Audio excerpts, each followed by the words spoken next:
Bom dia, pessoal. Vamos para a nossa terceira revisão, o fechamento da arte grega. Então, basicamente, nós podemos dizer que a arte grega ela se divide em três períodos: no período arcaico, período clássico e o helenístico. No período arcaico, ele está diretamente relacionado ao processo de formação das cidades gregas. Então, é muito importante a gente lembrar lá das nossas aulas de história, né, que a formação do mundo grego ela vai acontecer a partir das invasões dos povos indo-europeus. Então, por esse mapa a gente consegue perceber que a formação da civilização creto-micênica até a chegada dos dórios, né, ela sofre influência aí de todos os indo-europeus que vão fazer a migração para a Grécia. Então, é muito importante a gente destacar que essa pode ser considerada a primeira manifestação artística do mundo, né? Pensando no mundo grego, na arte grega, ela aparece na ilha de Creta, na cidade de Knossos. Então, é um marco, vamos dizer assim, tá? Essa manifestação, basicamente, ela consiste no diálogo direto entre o mundo grego, né, que está se formando, e o Egito. Então, quando a gente olha para esse mapa e a gente vê a proximidade, né, do Egito, da Grécia, e mantendo essa relação com os outros povos também, a influência que vai sofrer, a gente consegue perceber que era muito mais fácil que houvesse essa influência. E a gente pode chamar essa manifestação de pré-grega, né, ou proto-grega, né, e que há uma relação muito direta com a arte egípcia. É importante a gente lembrar também de um historiador italiano, Moliano, que é o Arnaldo Dante Moliano, onde ele faz uma citação dizendo que nós ocidentais, em pleno século XXI, vemos o mundo como os gregos viam. Então é natural que a gente encontre muitas semelhanças assim em alguns dos nossos conceitos. Por exemplo, o conceito de beleza, o conceito de equilíbrio, o conceito de simetria, e isso de um modo geral na arquitetura, nas pinturas, nas esculturas. São muitas as semelhanças assim com o mundo grego que nós podemos observar.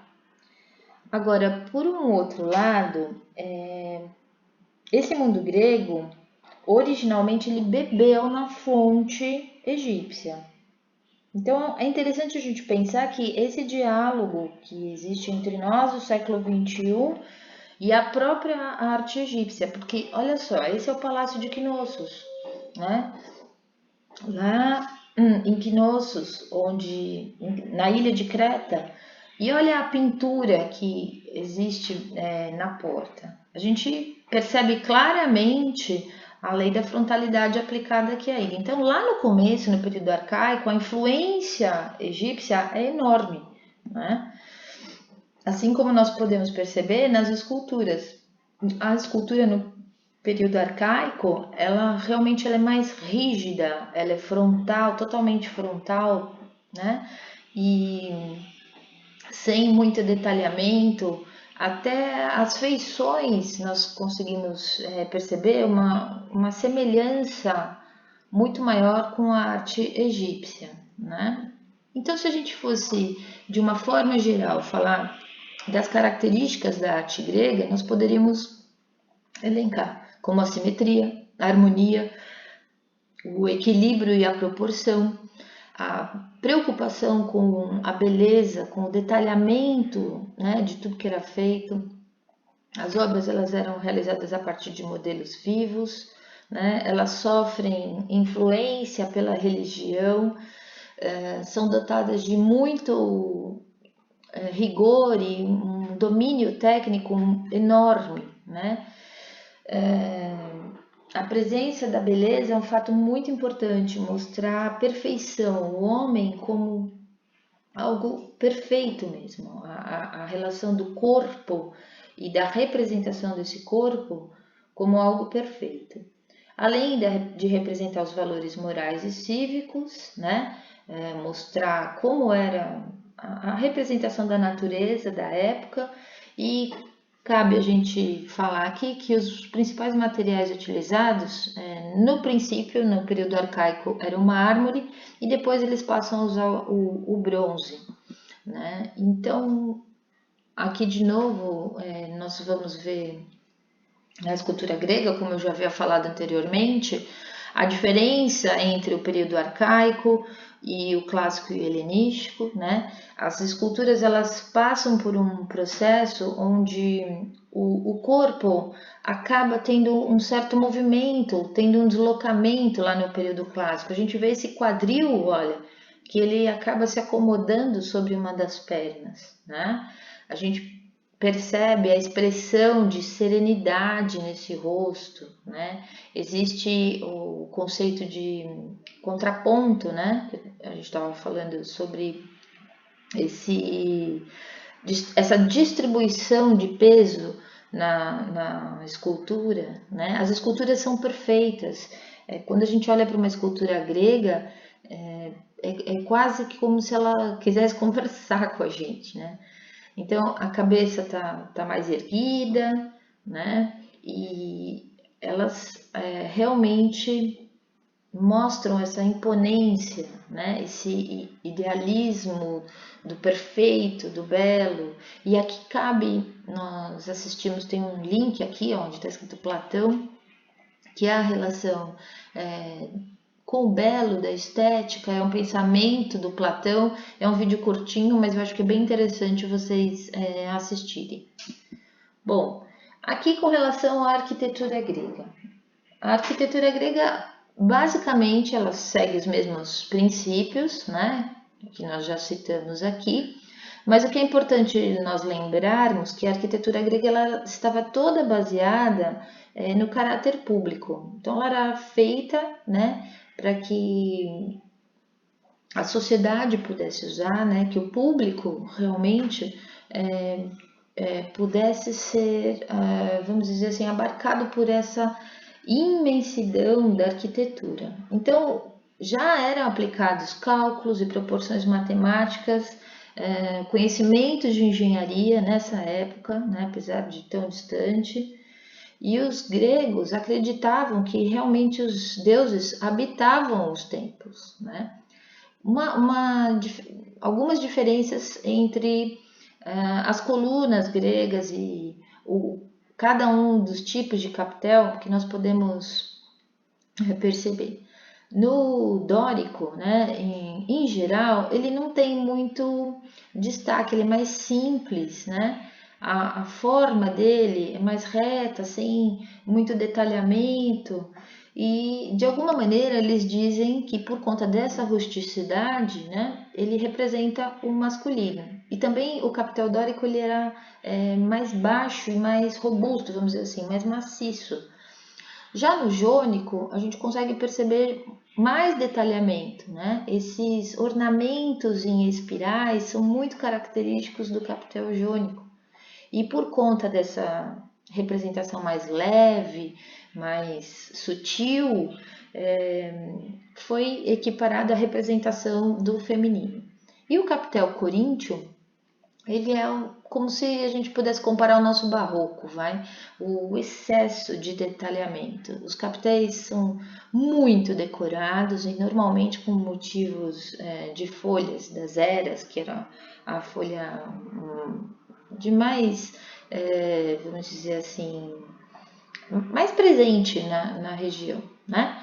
Então aqui nós temos também todo o detalhamento dessas colunas, a nomenclatura de cada uma delas. E aqui é o teatro grego, né? Então como que funcionava o teatro grego, né? Nós tínhamos uma disposição ali dos músicos que se colocavam ao lado do palco, Os camarins, normalmente, eles eram onde ainda é, né? Onde os atores trocam de figurino na parte de trás do teatro.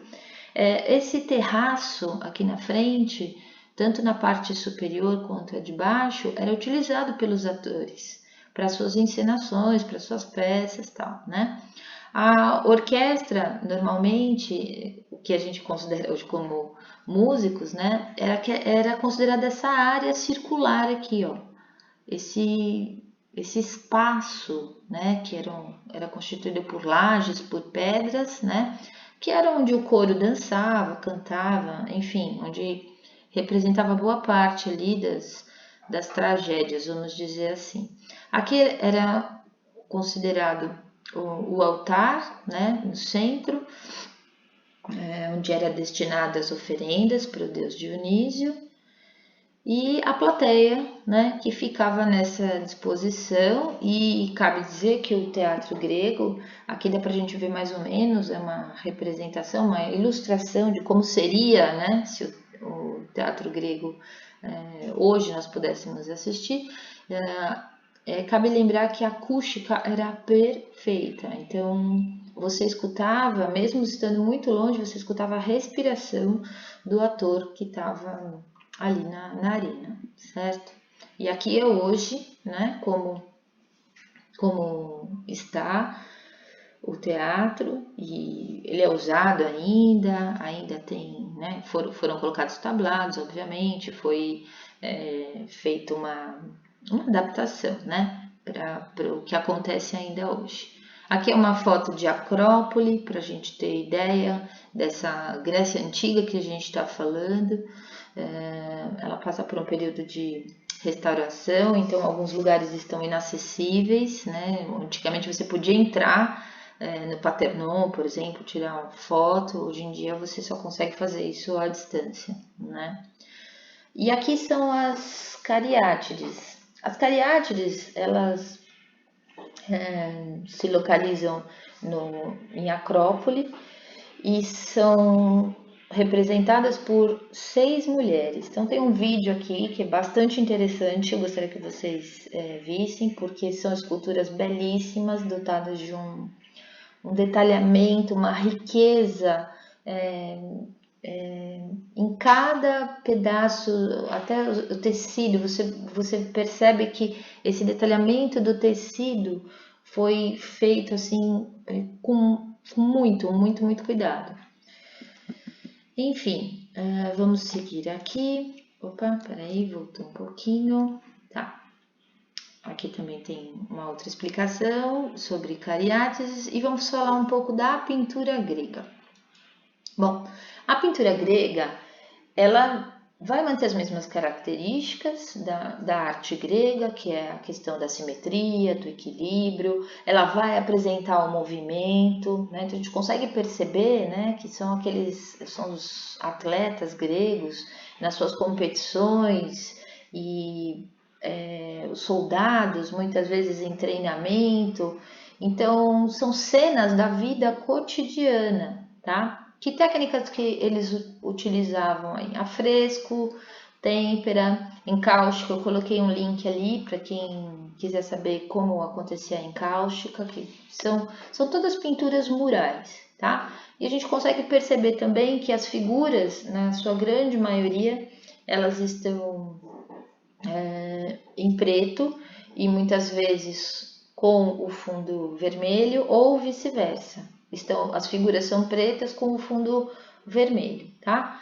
E há muitas cenas inspiradas de fato nas cenas mitológicas. Bom, aqui é um resumão que eu coloquei para vocês. Então agora vocês vão fazer responder um questionário com 10 questões de vestibular e ficamos por aqui hoje.